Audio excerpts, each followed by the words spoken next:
বন্ধুরা, আজকে আমরা শুনব একটি অসম্পূর্ণ ভালোবাসার গল্পের পর্ব ৩ পার্ট 1। গত পর্বে আমরা দেখেছিলাম রাশেদের মনে ধীরে ধীরে আয়েশার জন্য এক অদ্ভুত অনুভূতি জন্ম নিতে শুরু করেছে, কিন্তু সে বুঝতে পারছে না এই অনুভূতিটা তার জীবনে সুখ নিয়ে আসবে নাকি একদিন তাকে কঠিন পরীক্ষার সামনে দাঁড় করাবে। চলুন তাহলে শুরু করা যাক আজকের গল্প। ভোরের আজান ভেসে এলো মাদ্রাসার চারপাশে। আকাশ তখনও পুরোপুরি আলো হয়নি, চারদিকে হালকা কুয়াশা আর ঠান্ডা বাতাস। মাদ্রাসার ছাত্ররা ধীরে ধীরে ঘুম থেকে উঠে অজু করতে যাচ্ছিল। রাশেদও উঠে দাঁড়ালো। তার চোখে তখনও ঘুমের ছাপ, কিন্তু তার মনে যেন অনেক চিন্তা। অজু করার সময় সে পুকুরের পানিতে নিজের মুখের দিকে তাকালো। মনে মনে ভাবল, কেন জানি আজকাল আমার মনটা অদ্ভুত হয়ে যাচ্ছে। অজু শেষ করে সে মসজিদের দিকে হাঁটতে লাগলো। মসজিদের ভেতরে সবাই কাতারবদ্ধ হয়ে দাঁড়ালো। ইমাম সাহেব তাকবীর দিলেন। ফজরের নামাজ শুরু হলো। রাশেদ নামাজ পড়ছিল, কিন্তু মাঝে মাঝে তার মন অন্যদিকে চলে যাচ্ছিল। সে নিজেকে বারবার বুঝাতে লাগল, না, আমাকে মনোযোগ দিতে হবে। নামাজ শেষ হওয়ার পর সবাই কিছুক্ষণ জিকির করল। তারপর ধীরে ধীরে সবাই মসজিদ থেকে বের হয়ে গেল।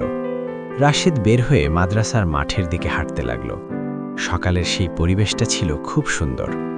গাছে গাছে পাখির ডাক, হালকা বাতাস, মাঠের ঘাসের ওপর শিশির জমে আছে। রাশেদ একা একা হাঁটছিল।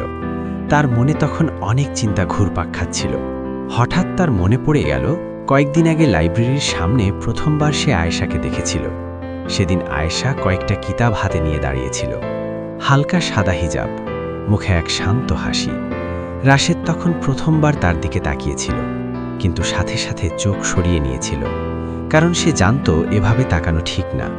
কিন্তু সেই দিন থেকেই আয়েশার মুখটা যেন তার মনে গেঁথে গেছে। রাশেদ দীর্ঘশ্বাস ফেলল।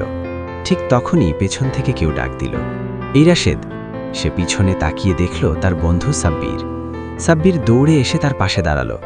কিরে, এত সকালে একা একা হাঁটছিস কেন? রাশেদ হেসে বলল, এমনি একটু বাতাস খাচ্ছি।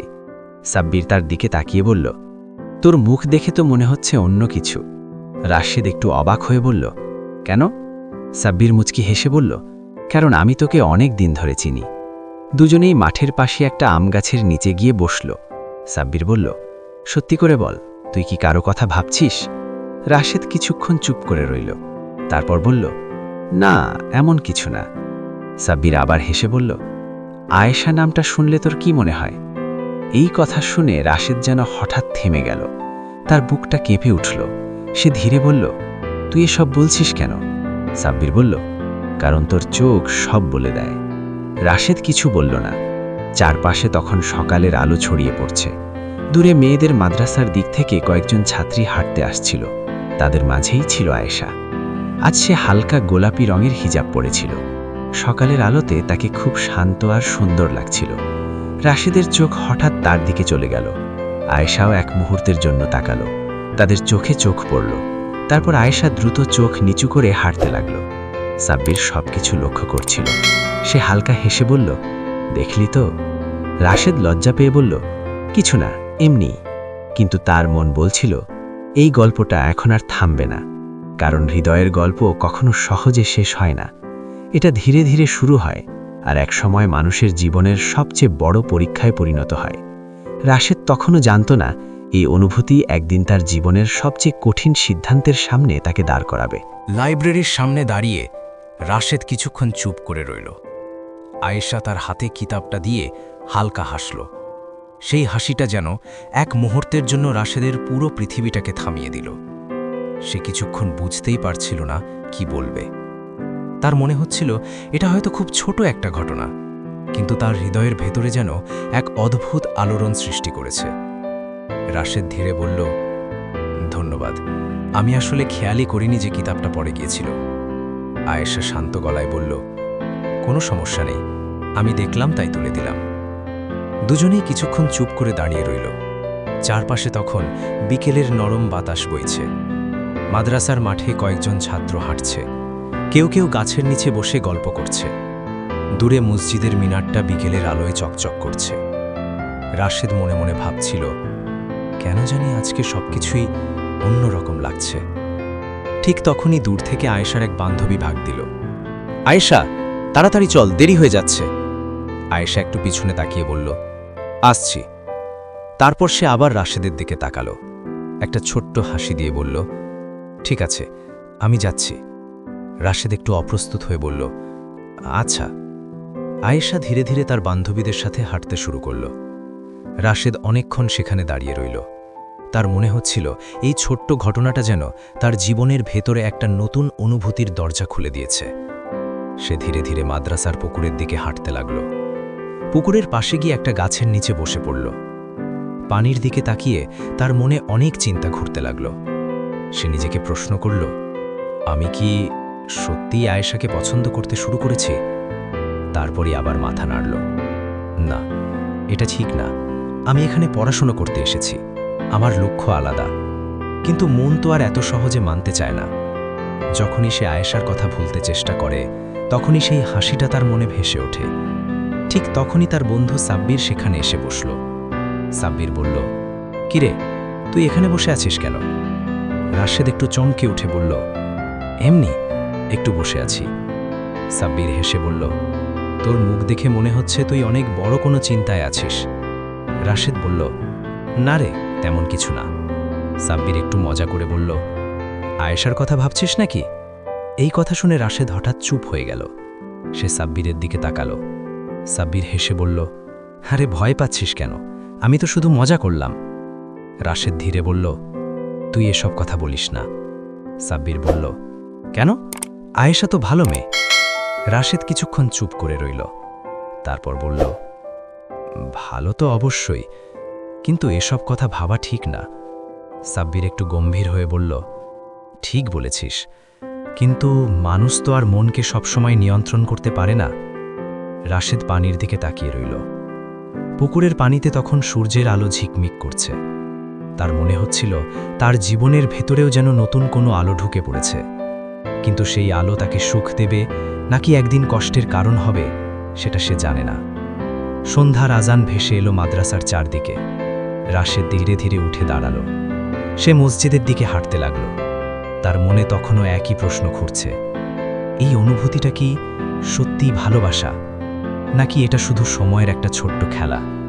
সে জানত না, কিন্তু সে এটুকু বুঝতে পারছিল, তার জীবনের গল্পটা ধীরে ধীরে এমন এক পথে এগোচ্ছে যেখান থেকে ফিরে আসা খুব সহজ হবে না। বন্ধুরা, গত পর্বে আমরা দেখেছি রাশেদ এবং আয়েশার ভালোবাসার কথা ধীরে ধীরে চারদিকে ছড়িয়ে পড়ার ভয় তৈরি হয়েছে। তারা দুজনেই বুঝতে পারছে এই ভালোবাসা সহজ নয়, সামনে হয়তো অনেক বাধা অপেক্ষা করছে। রাত তখন অনেক গভীর। মাদ্রাসার চারপাশে নীরবতা নেমে এসেছে। দূরে কোথাও ঝিঝি পোকার শব্দ শোনা যাচ্ছে। আকাশে চাঁদির আলো মাদ্রাসার সাদা দেয়ালে পড়ছে। রাশেদ বারান্দায় বসেছিল। তার হাতে একটা পুরনো কিতাব, কিন্তু সে পড়ছিল না। তার মন অন্য কোথাও। তার মনে শুধু একটা কথাই ঘুরছিল, আয়েশা। হঠাৎ পিছন থেকে আস্তে একটা শব্দ হলো। রাশেদ ঘুরে তাকাতেই দেখল আয়েশা দাঁড়িয়ে আছে। তার চোখে অদ্ভুত এক কষ্ট আর ভয়। রাশেদ অবাক হয়ে বলল, আয়েশা, তুমি এখানে? আয়েশা ধীরে ধীরে সামনে এগিয়ে এলো। তোমার সাথে একটু কথা ছিল। তার কণ্ঠটা খুব নিচু, যেন কেউ শুনে ফেলবে এই ভয়। রাশেদ চারদিকে তাকালো। মাদ্রাসার করিডর ফাঁকা, কিন্তু তবুও তার বুক ধকধক করছিল। সে আস্তে বলল, কি হয়েছে? আয়েশা কিছুক্ষণ চুপ করে রইল। তারপর বলল, আমাদের ব্যাপারটা মনে হয় কেউ বুঝে ফেলেছে। এই কথা শুনে রাশেদের মুখ ফ্যাকাশে হয়ে গেল। কে? সে দ্রুত জিজ্ঞেস করল। আয়েশা বলল, আজ দুপুরে দুজন আপা আমাকে অনেক প্রশ্ন করছিল। তারা বারবার তোমার নাম বলছিল। রাশেদ গভীর শ্বাস নিল। তার মনে হচ্ছিল সব কিছু যেন ধীরে ধীরে ভেঙে পড়ছে। তুমি কি বলেছ? সে জিজ্ঞেস করল। আয়েশার মাথা নিচু করে বলল, আমি কিছুই বলিনি, কিন্তু তাদের চোখ দেখে মনে হচ্ছিল তারা অনেক কিছুই বুঝে গেছে। কিছুক্ষণ দুজনেই চুপ, চারপাশে শুধু বাতাসের শব্দ। রাশেদ ধীরে বলল, আয়েশা, যদি সত্যি সবাই জেনে যায়, তাহলে হয়তো আমাদের আলাদা করে দেওয়া হবে। এই কথা শুনে আয়েশার চোখ ভিজে উঠল। তুমি কি তখন আমাকে ভুলে যাবে? রাশেদ দ্রুত মাথা নাড়ল। না, কখনো না। তার কণ্ঠে ছিল গভীর আবেগ। আমি তোমাকে ভুলতে পারবো না। আয়েশা তাকিয়ে রইল রাশেদের চোখের দিকে। সেই চোখে সে সত্যিকারের ভালোবাসা দেখছিল, কিন্তু তার মনে ভয়ও ছিল।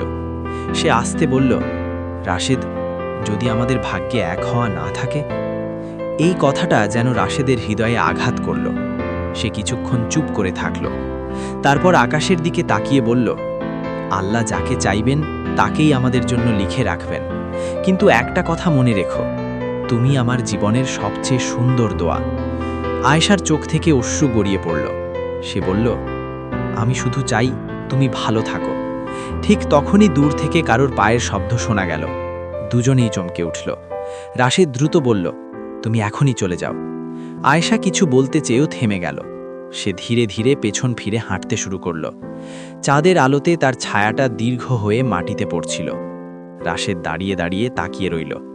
তার মনে হচ্ছিল এই মুহূর্তটা হয়তো তাদের জীবনের সবচেয়ে কঠিন মুহূর্ত।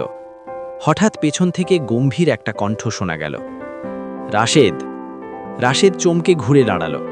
একজন শিক্ষক তার সামনে দাঁড়িয়ে আছেন, তার চোখে সন্দেহের দৃষ্টি। এই সময় এখানে কি করছো?